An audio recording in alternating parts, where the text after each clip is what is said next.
Good afternoon, good afternoon, good afternoon, everyone.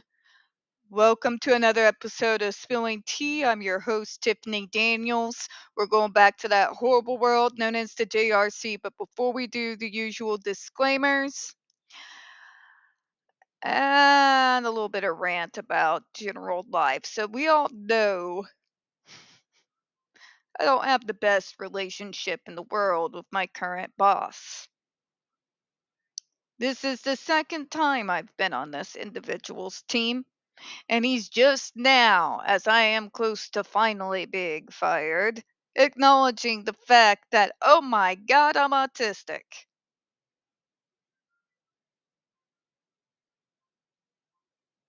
I told you. I told you.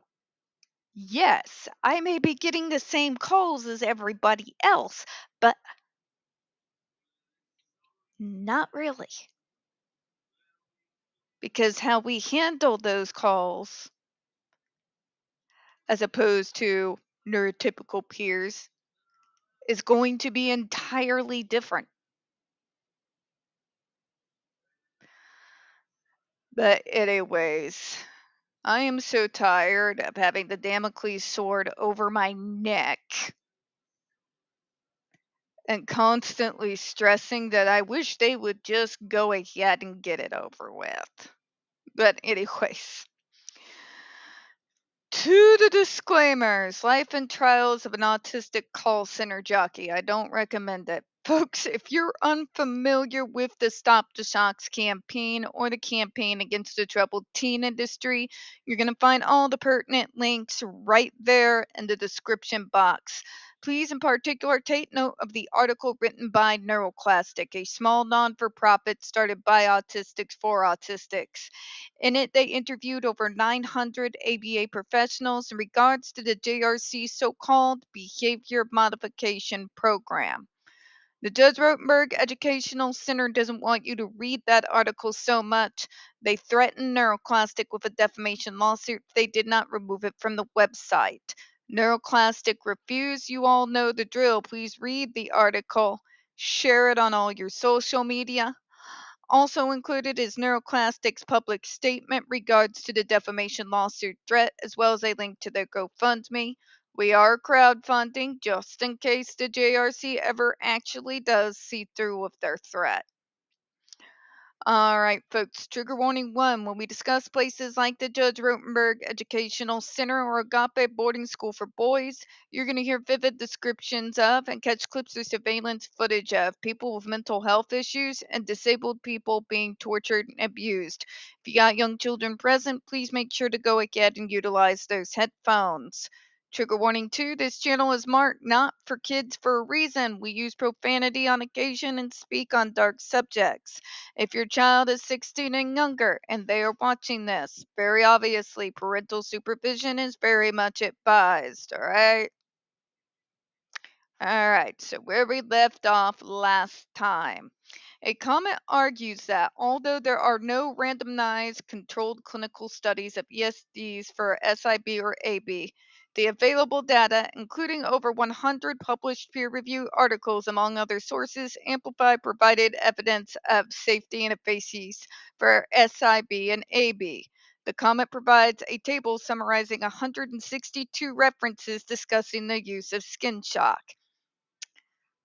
What part of those so-called 100 references are outdated and therefore are no good is difficult to comprehend?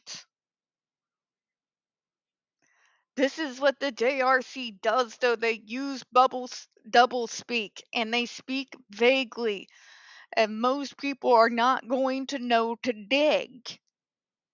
But with people like the JRC, you have to dig, because it doesn't matter if they came up with 50,000 references. If they all date back to literally 1950, they are inadmissible and cannot be compared with current data that is coming out now. Again, this is a stupid argument. one that they have used repeatedly over and over and over and over again.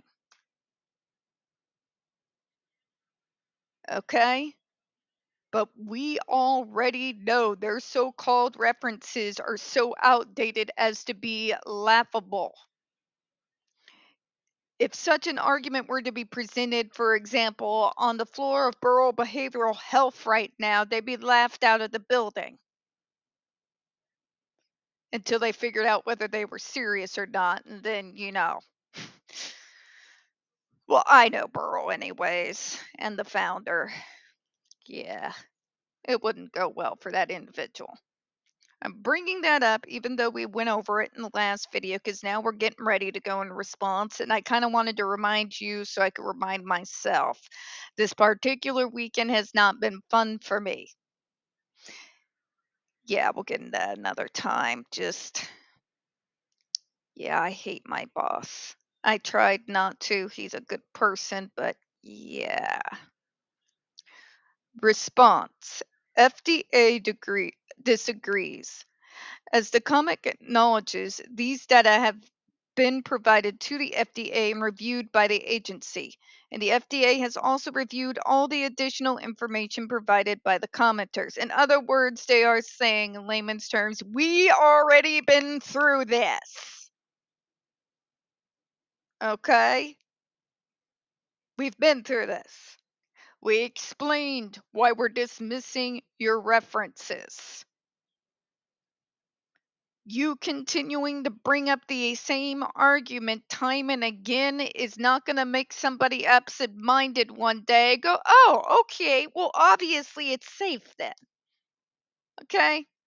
This is not how government departments work.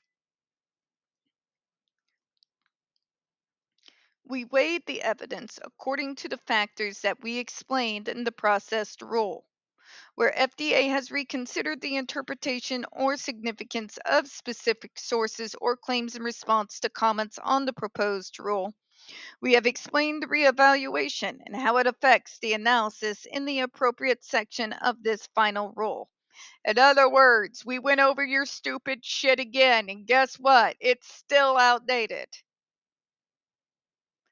I really wish they would move on from this argument because I'm tired of saying the same crap over and over and over again. I have to already do that crap at work. For example, based on additional data and information, we believe the proposed rule understated the harm of pain, and we no longer consider affection seeking a risk of ESDs. God, no. The last thing on planet Earth I'm going to do is hug the person that's shocking me at just below the lethal limit. Good call, FDA. Good call calling out the absolutely painfully obvious. In other cases, we have elaborated on the significance of certain statements identified in the available information, for example, with respect to the potential risk of seizures. In other words, because we don't have more data on that particular area, they've dropped that in significance, but not have dismissed it entirely, which is, by the way, folks, how science is supposed to work. Okay? That's what they mean when they say no research paper has a shelf life. Exactly this. Reviewing, saying, well, maybe it is a risk, but since we can't absolutely say, you see where I'm going, right? What can be said, and what the FDA then alluded to, is that similar items like the police taser have assisted in those with epilepsy and predisposition to seizures to cause one. That has matter of fact data on it. They mentioned that. They also mentioned that that has no part of the ruling, but you see where we're going here, right? Yeah. This is a long paragraph that can be summed up really shortly. We have already addressed this issue. We have addressed this issue multiple times. You cannot cite outdated references and expect that are going to get the same weight as current up-to-date ones. You cannot expect clinical studies and research papers back from the 1950s, 60s, 70s, and 80s to be given the same weight as something that just came out yesterday. Medicine is supposed to evolve. Treatment and treatment programs and the behavioral sciences are supposed to evolve. That's how this stuff works.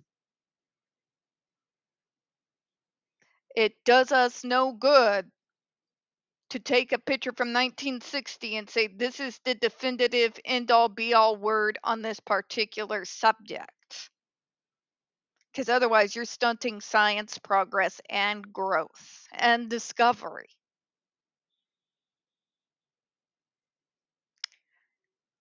Just saying. To even make that argument when confronted with current data just makes you look unhinged.